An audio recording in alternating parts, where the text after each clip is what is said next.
about to be mesmerized. It's here. It's wild. It's sweeping the nation. It's Fushigi! I want to flash back to 2009 for a second, when Kanye didn't let Taylor finish and when the jeans could not rise lower.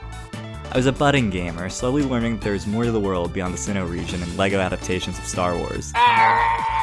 As I slowly spiraled deeper into gaming, I began to ever so slightly peek at what was going on in the industry beyond the confines of my handheld Nintendo safety blanket. I came away with 3 takeaways. Halo looked sick, God of War was very scary, and I was in awe of Mirror's Edge. The speed and the momentum was so beyond anything my DS Lite could handle, the art direction was so slick, the graphics looked incredible, and the main character looked so late 2000s cool. I was convinced that I was witnessing the birth of a classic.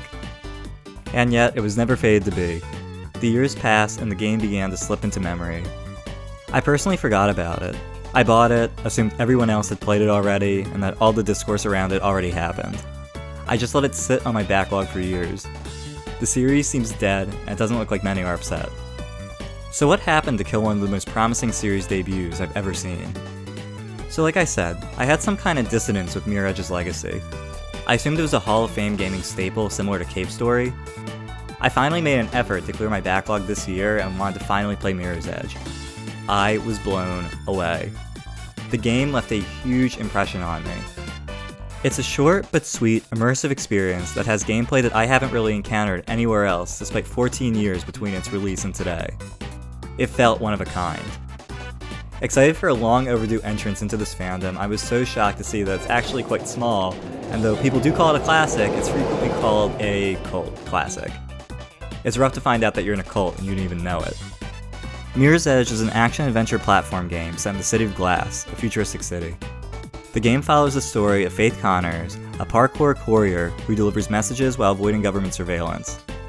The game is a series of levels that involve performing a sequence of acrobatic parkour tricks, including jumping between rooftops, running across walls, and sliding down zip lines. In the city, from surface level, crime is almost non-existent. It's a nice change-up from the more popular Blade Runner-y, cyberpunk-y future city where felons and violence run rampant and everyone is horny. The city's utopian veneer is achieved by an oppressive government regime that controls the media and its citizens. This is where Faith gets involved. The underground crew of parkour couriers called Runners operate independently from the city's security and surveillance measures, delivering sensitive information and goods across the city.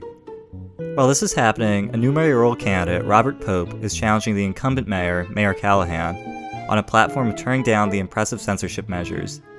Faith learns that Pope has been killed and that her sister has been framed for his murder, and the adventure is trying to figure out what happened and how to free Kate. If you have not played Mirror's Edge yet, please take the time to do so. It's only about 5 hours and it's absolutely worth your time. It has some low lows, the story is mediocre despite a compelling start, and the shooting segments are frankly bad. The gunplay is basic and overly difficult for no real reason. These shooting segments were easily the hardest part of the game for me. Faith is lucky as hell those police officers have stormtrooper aim because she cannot take a hit. I had to start approaching shooting segments like puzzles, making the most of my limited ammo, health bar, and cover. Once I had that perspective, they became a lot more rewarding and the difficulty spike was more welcomed. I'm willing to make the case that Mirror's Edge is a puzzle game as well as a platformer. It's obviously a platformer first, but one of the things that makes the platforming so engaging is trying to piece together how to maneuver a space. Faith has a superhuman parkour ability, but there are rules to unleashing that. Without momentum, she can't do a whole lot.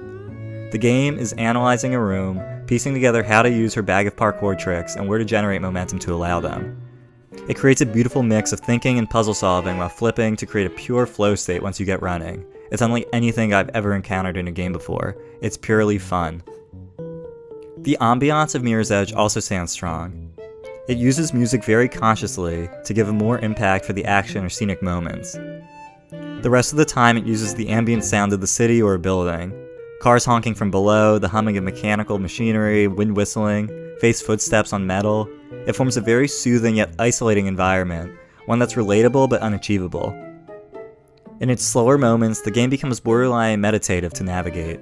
Faith's footsteps create a rhythm for the player as they solve these platforming puzzles, propelling them further.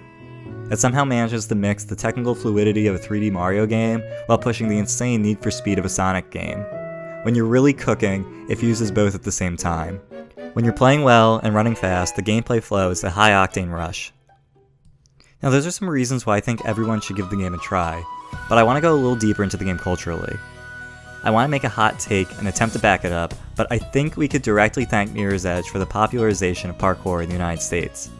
I feel like these days, parkour is a household name. Hell, my parents even know what it is now. It passes the mom test. It even has a famous scene from The Office. But parkour, while being extremely cool, is a little strange. Does anyone know how it actually got started? So going off the official parkour website, why does parkour have a website? Parkour began in France in the 1990s in the outskirts of Paris. David Bell is cited as the developer of the parkour concept. It's based around the art of movement and laid down by his father, who was a firefighter. Now the website says, and I quote, "Since the 90s, this way of moving, popularized more by its inclusion in the film industry, like the movie Yamakasi, co-written by Charles Perrier, one of the founders of the discipline, and the movie B-13 with David Bell." I'm respectfully calling cap on the movie Yamakasi. It's cool but hardly popularized anything. I don't think anyone has even watched it if I'm being honest. It has 0 critic reviews on Rotten Tomatoes. District B-13 has more influence and has a lot more eyes on it in comparison. I think the real jumping off point for the sport and hobby was the iconic chase sequence from Casino Royale, 2 years after B-13. Casino Royale has Sébastien Foucan, a French freerunner who made his own branch of parkour. His role in Casino Royale is cited as a major influence on the creation of Mirror's Edge. The thing is though, Casino Royale came out in 2006. Going off of Google Trends, parkour didn't peak until 2010. So what happened to popularize it to this extent over these 4 years? Well, I raise you Mirror's Edge. So Edge was released during the last quarter of 2008, with its Google Trend peak being in 2009, about a year before parkour's peak. I think this lines up pretty cohesively with the typical life cycle of trends. Edge was an early adopter, and about a year later, it took off in the public consciousness. Now obviously, Mirror's Edge didn't stand alone regarding parkour and freerunning in pop culture. Just in terms of gaming alone, Assassin's Creed also played a role in this trend, but considering the spike in Mirror's Edge popularity is so close to the spike of parkour popularity, I think there's a very serious connection between the two. But what the heck happened here? Why did a game with decent sales and reviews take over 8 years to get a sequel? Why 7 years after that sequel are there still no other games in the series? Well, I've been hiding a really important piece of information regarding the game. Its publisher. I'll be honest with you, when I booted up the game for the first time and was greeted with DICE, I almost did a spit take. I just did not think this kind of game was in their bag. Even looking at their entire library, Mirror's Edge sticks out. It's basically all Battlefronts, Mirror's Edge, and, I don't know, Riding Champion: The Legacy of Rosamund Hill? DICE said they wanted to branch out their first-person library as the first-person shooter market was oversaturated. Unfortunately, the first-person shooter market makes a lot of money, and branches don't make much money. You need to make an effort to have a speedrunning based puzzle platformer hang with the Battlefront series. Mirror's Edge was successful, but it wasn't an overnight success. A big part of what makes this game so fascinating is how unlike EA and DICE it is. Battlefront aside, they are two companies that are deeply afraid of taking risks and have often had very little need to do so.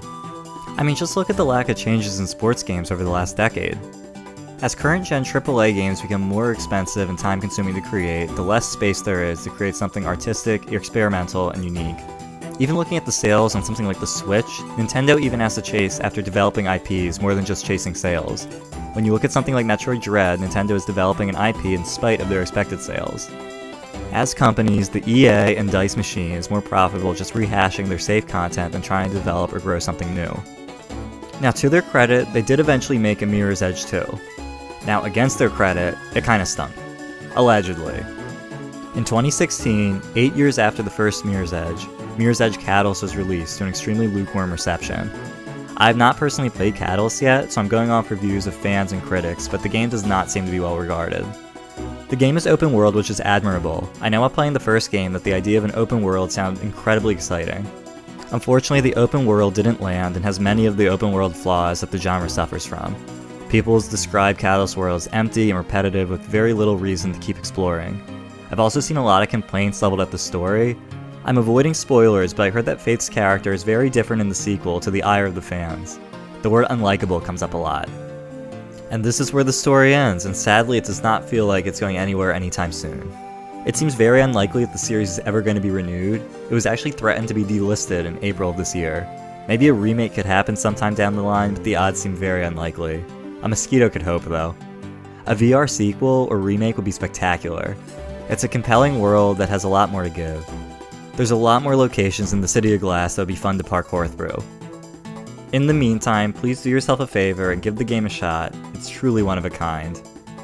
I wish the speedrunning community would give the game more attention, as it's practically made for the hobby. I think it's definitely worth playing for everybody.